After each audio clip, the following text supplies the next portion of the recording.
Assalamu alaykum. Uyghur televiziyasining aziz ko'ruvchiları. Tor televiziyasining suhbat programmasiga xush keldinglar. Bugun biz uzundan beri muhaciratda Uyghur davası uchun yurak qini sarf qilib kelayotgan Mevlana Yasin efendim bilan suhbat elib bormoqchi. Mevlana efendim, kanalımız xush keldiniz. Vaqt chiqarib mikrofonimizga qadam tashrif qilganingiz uchun ko'pdan ko'p rahmat. Oldi bilan o'zingizni tunishtirib o'tsangiz. Aleyküm esselam. Köp rahmet. Maslakni taklif qilibsiz. Men ismim Mevlan Yasin. Men Amerikanın Los Angeles şehrida yashayman. Bu yerda yashanimga 30 yildan eshib ketdi. Mishada ish qilib o'zimni yumshoq detal injeneri. Mishada xizmat qilib, mishada hayot kechirib yuraman. Mening asosiy tarixim shu. Sizce Xitoy nima uchun bugungi kun kelganda birdinla chet ellardagi ba'zi bir qism Uyg'urlarni vatanga ziyoratga o'rnashtiradigan bo'lib qoldi? Aleyküm esselam. Xitoyning Uyg'urlarga bunda qo'yib berishining asos sababi Xitoy birinchi hozir iqtisodiyotda intayin cho'ng zarbaga uchirdi.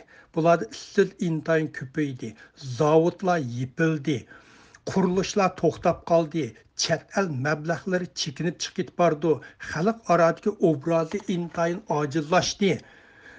Bunda vaqtda u yoqqa mablag' soladigan chet elliklarmi qolmadi. Shuning uchun bu g'arbning iqtisodiy qo'rshovini yo'qotish uchun Xitoy bu iqtisodiy jazolarni bir taraf qilishga to'g'ri keldi. G'arb burundan tortib Xitoyga iqtisodiy jazo berishni o'ylab yuradi, lekin buningga bir bo'sib kirish ig'zini topolmayotdi. Uyg'urlarga ilib borgan irqiy qirg'inchilik ham shu oldingi Trump davrida Trumpninki jasorati bu Xitoylarga iqtisodiy jazo berishning sababini Amerika ko'rsatib berdi. Shuning bilan Amerika va G'arb avval Amerika endi uning ergishib G'arb Xitoyga iqtisodiy jazosini berdi. Endi Xitoymi bu G'arbning bu jazosini, bu qo'rshovini yo'qotish uchun Uyg'urni bo'sish ig'zi qilyotdi. Xitoyning deydigini sen Uyg'urlarni erkiy qirg'inchilik qildi deding. Lekin mana men Uyg'urlar erkin kelib ketishga ruxsat qo'yibotman-ku, nada erkiy qirg'inchilik bor deb bu tashviqotni o'ttirib qo'yib, G'arbning Uyg'urlarga erkiy qirg'inchilik qilib ketib bordi degan bu nazariyasini bekor qilishga intilyotdi. Sizce chet ellardagi vatanga ziyoratga berayotgan Uyg'urlar irqiy qirg'inchilikning ziyonkashligiga bevosita uchragan to'liqliq. Yana Xitoyning planiga nima uchun moslashadi?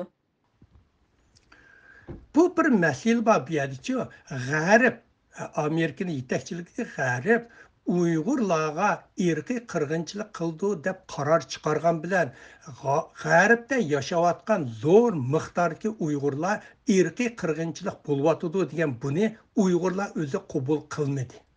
Bu Uyg'urlarning ittifoqini parçalash va ideyasiga qalayimqon keltirishda rol o'ynaydi.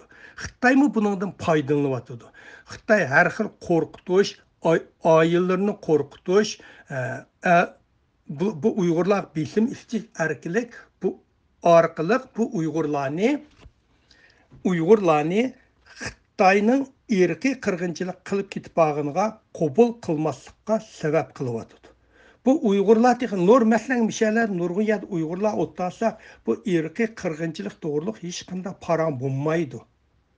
Bu parangmi bo'lmaydi? Hozir Uyg'urlar nurg'un yerlarda o'ttirash qilsa, hatto voy bo'ldi bu siyosatni so'zlashmayli deydi. Siyosat so'zlashsak bekor birlik kammayga ideyamiz deydi. Bu zo'r miqdordagi Uyg'urlarning o'zi irqiy qirg'inchilikni qabul qilmasligi bu hozir Uyg'urlardagi yomon cho'ng bir masala. Buning orqali chet eldagi Uyg'urlarning ichida vatanga qaytish harakatini Xitoy qo'zg'alaydi. Bir yil emas, bir yil bir necha qaytdi, to'g'rimi? Kelajillari buningdimi Uyg'ur qaytdi. Bargan sırı bu qaytıdığan Uyg'urlarning soni yildan yilga ko'paydi. Albatta hammamizdan qaytqisi bor, meningmi qaytqim bor.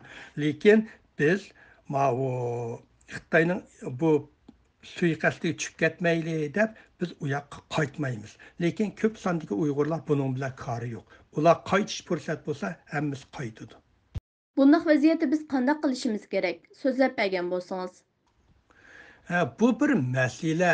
Men yaqinda bizning Los Angeles o'zida 10 dak ota-onalar bolalarini ko'gini kepti. Albatta bularni bolalarini ko'gisi kelgini bo'ldi. U yoqdan kelgan ota-onalarni biz ayiblaydigan huquqimiz yo'q. Ular bolalarimizni ko'gini keldik deydi. U kelganlarmi bu yerda hech qanday Uyg'urlar bilan aralashmaydi ham hech narsa bormaydigan bo'ldi. Burunlar kelganda ularni biz uylarga chaqirib mehmon qilatdik. Bu kelganlarning ichida bizni meni masalan yaqin tanishim borki, yiroq pudilarimi borki, bular hammasi telefon qilib biz bilan aloqamizson debdi. Bular keldi bu Uyg'urlar.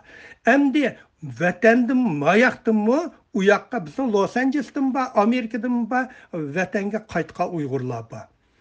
Endi bundaq Uyg'urlar kundan kunga ko'paydi, yildan yilga ko'paydi. Endi bularning hammani ayiblamdik.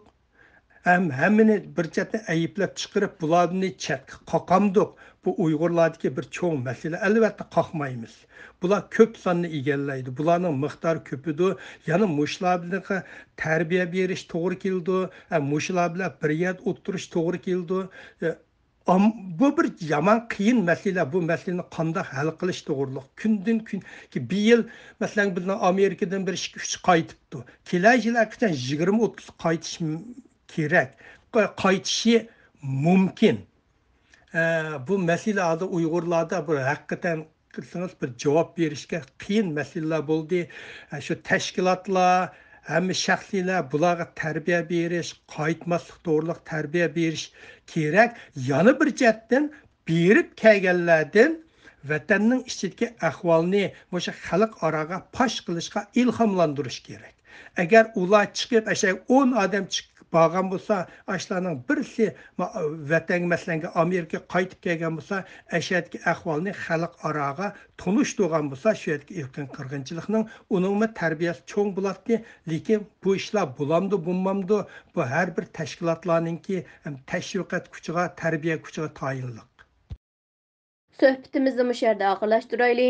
Axırda Uyğur televiziyasiga vakolatan söhbətimizning yaxshi elib berilishi uchun kuch chiqargan Mavlon apandimga rahmat aytaman. Ko'rinmanlarga sog'-salomatlik tilayman. Keyingi sonda ko'rishguncha omon bo'linglar.